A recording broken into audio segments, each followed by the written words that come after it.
ఒక ప్రభుత్వం అధికారంలో ఉన్నప్పుడు ఆ ముఖ్యమంత్రి మీద, ఆ పార్టీ శ్రేణుల మీద ఆరోపణలు రావడం సహజం. స్కామ్‌లు అనే ఆరోపణలు రావడం సహజం.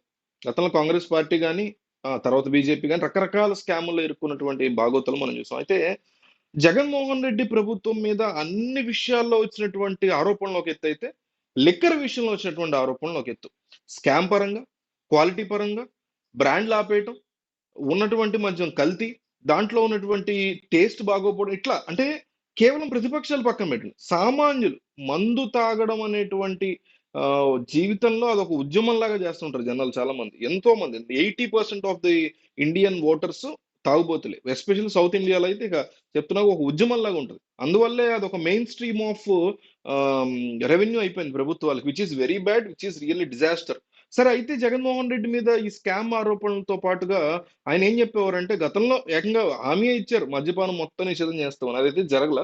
అది పక్కన పెడితే ఇంకొకటి ఏంటంటే నేను రేట్లు పెంచింది కేవలం వాళ్ళు తాగకుండా ఉంటారు ఇట్లా అయితే అనేసి. అయితే మనకున్నటువంటి రీసెంట్ గా ఉన్నటువంటి అఫీషియల్ డేటా చూస్తే పర్ క్యాపిటా కన్జంప్షన్ అంటే ఒక వ్యక్తి సగటున ఒక సంవత్సరానికి తాగేటువంటి కన్జంప్షన్ చూస్తే గతంలో అది అంటే 19కి ముందు అది 5 లీటర్ల 5.2 లీటర్లు ఉండేది.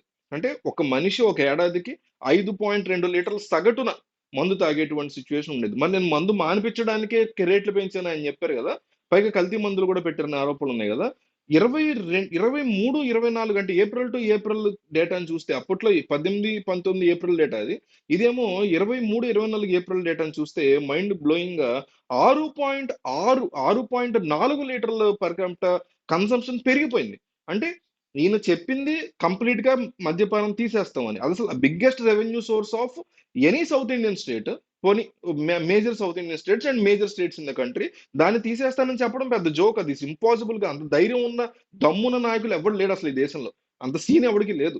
అయినా కానీ ఆ మాట చెప్పి ఆడవాళ్ళందరూ కూడా అవును ఇతను చేస్తానంటున్నాడు ఏదో నమ్మి వద్దాం అనేటువంటి ఉద్దేశంతో ఓటేస్తే అది చేయలేకపోయారు సరికదా! నేను పెంచిన రేట్లు వాళ్ళు మానేస్తారనే ఉద్దేశంతో నేను అబద్ధం చెప్పి తీరా పర్ క్యాపిటా కన్సంప్షన్ చూడండి. ఇదే కదా మానేస్తారంటే పెరిగింది ఇంకా తాగడం. ఇదొకటి. రెండోది 31 బ్రాండుల యొక్క మద్యాన్ని అంటే 31 హైలీ ఫేమస్ అయినటువంటి బ్రాండ్‌లని క్యాన్సెల్ జేసేసి, అవసలు ఏపీలోకి రాకుండా జేసి, వాటి స్థానంలో సొంతగా సృష్టిస్తున్నటువంటి బ్రాండులను తీసుకొచ్చి 'బూమ్ బూమ్ బిర్యానీ' ఇంకోటి. గతంలో చంద్రబాబు నాయుడు ప్రభుత్వంలో గూడా అది ప్రయత్నం చేశారు. ఒకటో, రెండో చేశారు. సొంత వాళ్ళ ద్వారా డిస్టిలరీస్ పెట్టి చేయడం చేశారు. అది అబ్జర్వ్ చేసినటువంటి జగన్ ఏకంగా 26 కొత్త బ్రాండ్‌ని తెర మీద తీసుకొచ్చి, వాటికి మాత్రమే కన్జంప్షన్ జరిగేటువంటి అంశాన్ని ఆయన అంటే ఇది మాత్రమే కొనాలి. వేరేవి ఆపేశారు. మరి ఇంకేం కొంటారు? ఇవే కొంటారు. బోర్డర్స్‌లో ఉన్నవాళ్ళు మహారాష్ట్ర బోర్డర్, ఒరిస్సా బోర్డర్, ఇటు తమిళనాడు, తెలంగాణ బోర్డరు, రాయలసీమ, కర్ణాటక బోర్డర్ ఇట్లా ఉన్నవాళ్ళు మాత్రం అటెళ్ళి కొనుక్కుంటారు గానీ, లోపల ఉండి అంత దూరం వెళ్ళలేం మందు కోసం అనుకున్న చచ్చినట్టు ఇదే తాగడం, దాని మీద కిడ్నీలు పాడై, అది పాడై, ఇది పాడై హాస్పిటల్స్‌కెళ్ళటం. ఈ రకమైనటువంటి ఒక దారుణమైనటువంటి మాఫియా నడిపారు. ఇదంతా ఆరోగ్యం పరంగా చెప్పాను నేను ఇప్పటిదాకా. పర్ క్యాపిటా కన్జంప్షన్ తగ్గించలేకపోగా, క్యాన్సెల్ చేయలేకపోగా, ఇంకా పెంచడం ఇదంతా మాట్లాడా. ఇప్పుడు అసలు స్కామ్ ఆరోపణ దగ్గరికొద్దాం. స్కామ్ ఆరోపణ ఏంటంటే 2019 నుంచి 2024 వరకు జగన్ ఎక్కి మళ్ళీ దిగిపోయేంత వరకు ఆంధ్రప్రదేశ్ రాష్ట్రంలో అమ్మినటువంటి మందు యొక్క ఎంత డబ్బుకి ఎంత మందు అమ్ముడైంది? దాదాపు 99,612,612 అంటే 99,612 ఓకేనా? 99,612 612 412 మాత్రమే డిజిటల్ పేమెంట్ స్కాన్ చేయటము, అకౌంట్ ట్రాన్స్‌ఫరో లేకపోతే ఇంకొకలాగా ట్రాన్స్‌ఫర్ అదంతా ఆన్‌లైన్‌లో. అంటే దీనికి ఒక పక్కా ఆధారం. ఎవడిచ్చాడు? ఎంతిచ్చాడు? అనేది మళ్ళీ అది ఎక్కడికెళ్తుంది అనేటువంటి క్లారిటీ ఉంటది. మిగతా 99,000 కూడా కంప్లీట్ క్యాష్ ట్రాన్సాక్షనే.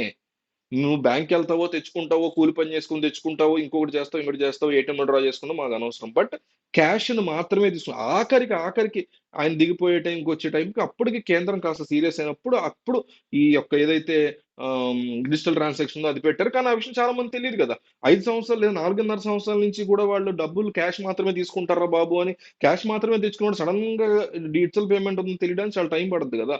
అసలే తాగుబోతులు వాళ్ళేం చేస్తుంటారో ఆళ్ళకే తెలీదు. అందులో మళ్ళీ ఈ రకంగా జరిగినటువంటి సిట్యుయేషన్. సో, 99,000 డబ్బులో ఎంత వీళ్ళు నొక్కేసారు? అధికారులు నొక్కారా? పార్టీ నొక్కిందా? ఏకంగా జగన్మోహన్ రెడ్డి నొక్కేసారా? అనేటువంటి ఆరోపణలు ఈరోజు తెలుగుదేశం పార్టీ తెర మీద తీసుకుంది. 99,000 అనేది చాలా పెద్ద అమౌంట్. దాదాపు 1,00,00,000,00,000 అమౌంట్‌లో సరే ఇందులో పంచుడు కార్యక్రమాలు చేసి ఉండొచ్చు, తినుడు కార్యక్రమాలు చేసి ఉండొచ్చు, తీసుకెళ్ళి ఏదన్నా ఇన్వెస్ట్‌మెంట్ కార్యక్రమాలు చేసి ఉండొచ్చు. ఏం చేశారు ఎగ్జాక్ట్‌గా ఈ సొమ్ముని? ఎందుకంటే ఇంత పెద్ద సొమ్మనేది మీకు ఎన్ఫోర్స్‌మెంట్ డైరెక్టరేట్‌ని అట్రాక్ట్ చేస్తది. ఇంత సొమ్ము క్యాష్ ట్రాన్సాక్షన్ అయినప్పుడు ఖచ్చితంగా ఎన్ఫోర్స్‌మెంట్ డైరెక్టర్ అనేది రంగంలో దిగాల్సి ఉంటది. సో, అందువల్ల సిబిసిఐడిని, ఈడీని ప్రభుత్వం ఆదేశించాల్సొచ్చింది. ఈ అంశాన్ని తెర మీదకు తీసుకోమని, ఇందులో జరిగినటువంటి స్కామ్‌ను బయటపెట్టమని తెలుగుదేశం పార్టీ ప్రభుత్వం, కూటమి ప్రభుత్వం ఈరోజు ప్రోబ్ అంటారు. అంటే ఇందులో ఒక విచారణని ఆర్డర్ చేయడానికి ఉన్నటువంటి ప్రధాన కారణం ఇదే అన్నమాట. 99,000,00,00,000 డబ్బు కేవలం క్యాష్ ట్రాన్సాక్షన్‌గా ప్రజల నుంచి తీసుకోవడమే కాకుండా, దాన్ని మళ్ళీ వెనక్కి పక్క ఎటు మళ్లించారో, ఎటువైపు తీసుకెళ్లారో అనే దాని మీద ఒక్క లెక్క, ఒక్క జమ లేదు అనేది తెలుగుదేశం పార్టీ చేస్తున్నటువంటి ఒక ప్రధానమైనటువంటి ఆరోపణ. దీన్ని బయటికి తీస్తాం. ఇందులో ఉన్న అధికారులు, కుమ్మక్కైనటువంటి అధికారులు ఇప్పుడు ఒక ఎమ్మెల్యే ఒక 10,00,00,000 తింటే ఖచ్చితంగా 10,00,000 అధికారికి ఇచ్చేటువంటి పరిస్థితిలోనే తింటాడు. ఉత్తినే తింటాడు. లేదంటే ఆడు దొరికిపోతాడు, ఈడు దొరికిపోతాడు కదా! ఈళ్ళు దొరికిచ్చే పరిస్థితి ఉంటది కదా! సో, అట్లాగా అధికారుల దగ్గర నుంచి అందరిని ఒక్కొక్కళ్ళని ఏరుకుంటూ వస్తే ఎవరు నిజానిజాలు బయట పెట్టగలిగితే ఎవరైతే కోవర్ట్స్‌గా ఎవరైతే ఆహ్, సరెండర్స్‌గా మారిపోతారో వాళ్ళ నుంచి నిజాలు రాబట్టాల ఉద్దేశంతో కూటమి ప్రభుత్వం ఉన్నామని చెప్తోంది. ఇది నిజమా? అంటే ఐ మీన్ ఇంత సిన్సియర్‌గా, సీరియస్‌గా ఇవన్నీ బయటికి లాగుతారా? లేదా ఉత్తినే అట్లా హడావిడి ఇప్పుడు రాజకీయ నాయకులు ఎట్లా ఉంటదంటే చంద్రబాబు అయినా, జగన్, పవన్ కళ్యాణ్ బ్యాచ్ ఎవరిదైనా ఒకటే. కాస్తంత తాటాకు చప్పుడులు హడావుడి చేసేసి ఓకే. ఏదో చేస్తున్నాం, ఏదో పొడి చేస్తున్నాం అనేటువంటి ఫీలింగ్ క్రియేట్ చేసి ఆ తర్వాత జనం మర్చిపోతారు. జనానికి ఉన్నటువంటి బిగ్గెస్ట్ డ్రాబ్యాకే రాజకీయ నాయకులకు ఉండేటువంటి బిగ్గెస్ట్ యాసెట్. అదేంటంటే మనందరికి ఉండేటువంటి షార్ట్ టర్మ్ మెమరీ పవర్. మనం చాలా త్వరగా మర్చిపోతాం ఏదైనా. ఆ అంశాన్ని వాళ్ళు చాలా అద్భుతంగా వాడుకుంటూ ఉంటారు.